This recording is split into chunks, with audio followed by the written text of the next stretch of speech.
দর্শক আসসালামু আলাইকুম। আমি শহীদুল ইসলাম সজল আমার ক্রিকটক চ্যানেলের পক্ষ থেকে সবাইকে স্বাগত জানাচ্ছি। যে যেখান থেকে আমার এই ভিডিওটা দেখতেছেন সবাইকে আন্তরিক শুভেচ্ছা এবং অভিনন্দন। অন্যান্য ধর্মাবলম্বী যারা দেখছেন তাদের প্রতিও কৃতজ্ঞতা। বৈষম্য বিরোধী ছাত্র আন্দোলন নিয়ে দেশে আন্দোলনের শেষ হয় নাই।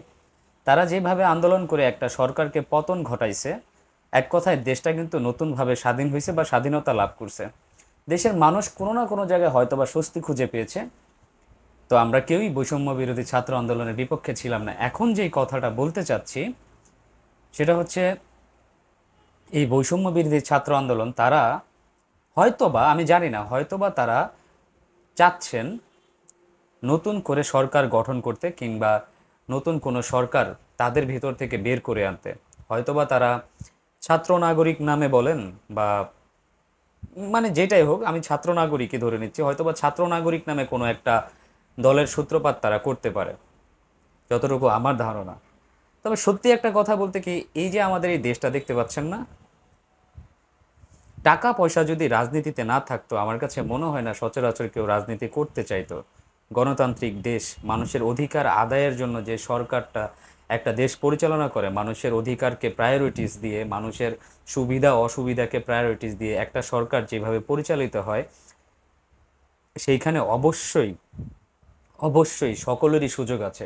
শুধুমাত্র ছাত্র সমাজ না, যে কোনো ধারার মানুষ, যে কোনো পেশার মানুষ, যে কোনো ব্যবসার মানুষ, আহ, যে কোনো জায়গার, যে কোনো অঞ্চলের মানসিক মানে তার নাগরিক অধিকার থাকে যে সে রাজনীতি করবে।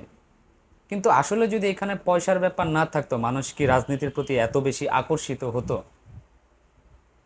আসলে হতো না।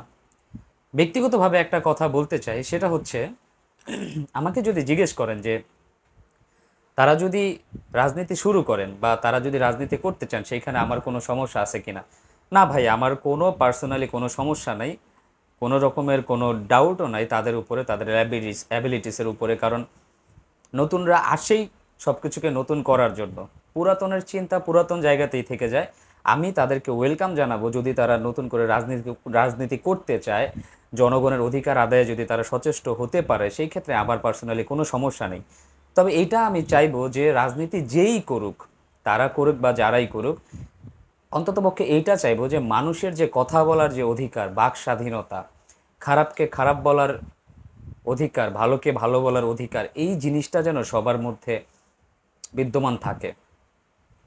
কেউ যদি আপনার বিরুদ্ধে কোনো কথা বলে, আপনি যদি ক্ষমতায় থাকার কারণে সেই মানুষটাকে আপনি বাধাগ্রস্ত করেন কিংবা সেই মানুষটাকে হেনস্থা করেন, তাহলে কিন্তু নাগরিক অধিকারটা সম্পূর্ণভাবে যাচাই বাছাই করা হইল না।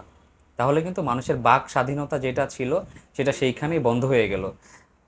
আমি চাইবো না আপনারা যদি ক্ষমতায় আসেন, আপনারা যদি সরকার গঠন করেন নতুন করে, আপনাদের আমলে, আপনাদের সময়কালে দেশে আর কোনো হানাহানি হোক, কোনো মারামারি হোক, কোনো সন্ত্রাসের রাজনীতি থাকুক, কোনো বাবা মায়ের বুক খালি না হোক, কোনো ভার্সিটি, কোনো কলেজ, কোনো স্কুলের ক্যাম্পাস যেন এই ধরনের রাজনীতিতে নষ্ট না হয়, সেটা আপনাদের কাছে আমাদের দাবি থাকবে।